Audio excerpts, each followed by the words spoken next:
বাংলার পর্যটন পিপাসু রাজার জামাই বাড়ি, এরম একটি শিরোনাম বলার কারণ ভিডিওটা দেখলে এবং শুনলে আপনারা নিশ্চয়ই বুঝতে পারবেন।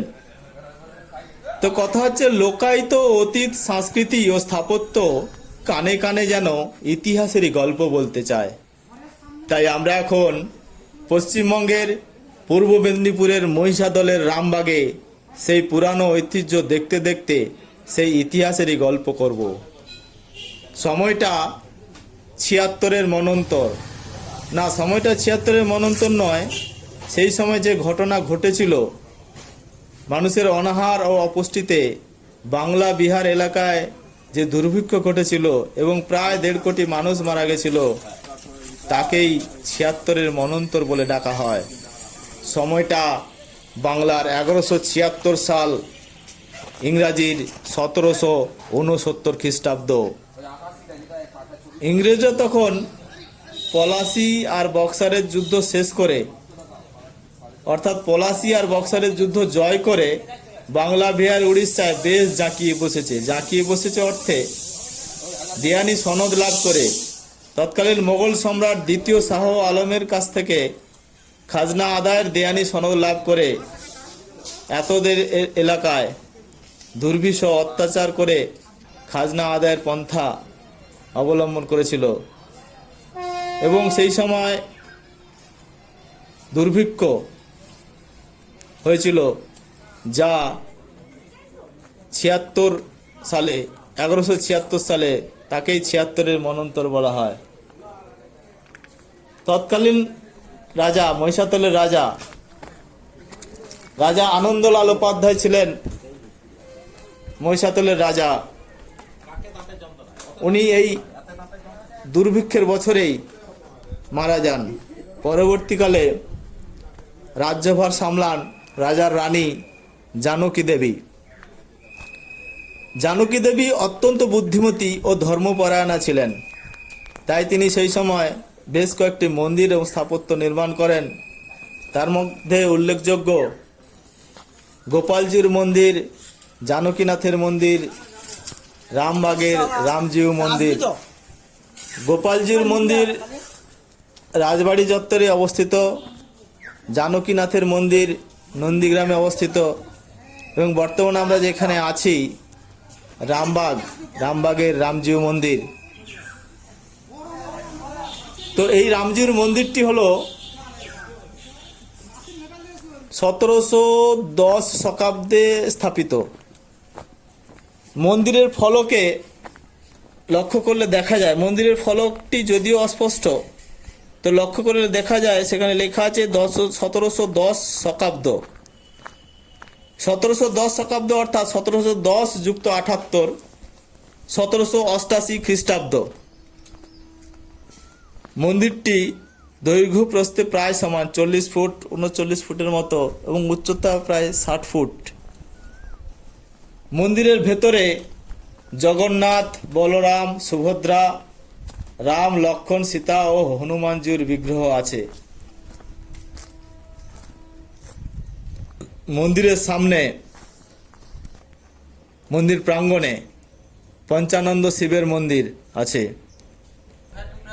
আর এই মন্দির চত্বরের ঠিক পেছনে, মন্দিরের উত্তর দিকে অবস্থিত রেল লাইনটি ঠিক পেরিয়ে, বর্তমান যে রেল লাইন ঠিক পেরিয়ে বর্তমান সেই রাজার জামাই বাড়ি। রাজার জামাই বাড়ি অর্থে রাজপরিবারের কন্যা বিভাবতী দেবীর সাথে বিবাহ হয়েছিল শিবনন্দন দুবে। সময়টা ১৮৯৮ খ্রিস্টাব্দ। তো শিবনন্দন দুবের পরবর্তীকালে নাম হয় প্রভাতচন্দ্র দুবে। এই প্রভাতচন্দ্র দুবে এবং বিভাবতী দেবীর এই বাসস্থান এই বর্তমান রাজার জামাই বাড়ি, যা স্থাপিত হয় সময়টা ১৯০০ খ্রিস্টাব্দ। অর্থাৎ বর্তমান প্রাসাদটি প্রায় ১০০ বছরের বেশি পুরানো। পরবর্তীকালে রাজপরিবারের রাজা যখন হন সতীপ্রসাদ গর্গ সম্পর্কে প্রভাতচন্দ্র দেবের শালাবাবু, তো সতীপ্রসাদ বাবু রাজা হয়ে প্রভাতচন্দ্র দেবকে দেওয়ার নিযুক্ত করেন। সেই দিক দিয়ে দেখতে গেলে বর্তমান প্রাসাদটি একাধারে যেমন রাজার জামাই বাড়ি, অপরদিকে রাজপরিবারের দেয়ানের বাড়িও বটে।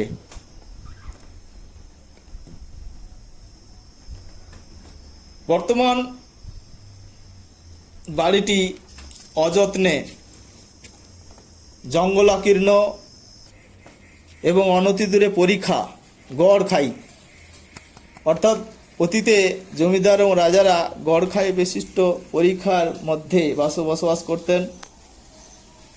তো সেই বৈশিষ্ট্য এখানেও বর্তমান লক্ষ্য করা যায়। জঙ্গলাকীর্ণ অযত্নে পড়ে থাকা এক পর্যটন স্থল এই রাজার জামাই বাড়ি। তো যতটুকু পারছি ঘুরে ঘুরে দেখার চেষ্টা করছি এই প্রাচীন স্থাপত্য, তার বৈশিষ্ট্য এবং সংলগ্ন জঙ্গল এবং পরিখা। তো পুরানো ঐতিহ্যকে সংরক্ষণ ও সৌন্দর্যন করে যে একটা শিল্প গড়া যায়, অর্থাৎ পর্যটন শিল্প গড়া যায়, তা মনে মনে অনুভব করছি আর আপনাদের সাথে ভাগ করে নিচ্ছি।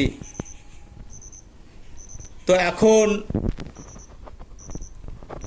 সামনের দিকটা দেখতে পাচ্ছি বেশ কিছুটা মনে হয় সংস্কার করা হয়েছে, তার জন্য বেশ কিছুটা ভালো আছে। তো যাই হোক, প্রাসাদের চারিদিকে জঙ্গল এবং পরিখাও দেখে নিচ্ছি। তো দেখতে দেখতে লক্ষ্য পড়লো তমাল গাছ। তমাল গাছ প্রাচীন ঐতিহ্য সম্পন্ন এবং বহু গুণ সম্পন্ন ঔষধি গাছ। তমাল গাছ এখন সচরাচর দেখা যায় না। তো এখন সময়টা তমাল গাছের ফল এবং ফুল হওয়ার সময়। অনতি দূরে রেল লাইন গেছে এবং রেল লাইনের পাশেই ছড়িয়ে ছিটিয়ে পুরানো স্থাপত্যের বেশ কিছু নিদর্শন। তো আমরা ঘুরে ঘুরে দেখে নিচ্ছি সেই সব নিদর্শন, তার খণ্ডচিত্র যতটা পারছি তুলে ধরছি। তো এই স্থাপত্যর বেশ কিছু নকশা তো অনেকটাই মনোমুগ্ধকর। তো সময় পেলে অবশ্যই আসবেন এই মহিষাদলের রামবাগের এই মন্দির এবং তৎসঙ্গ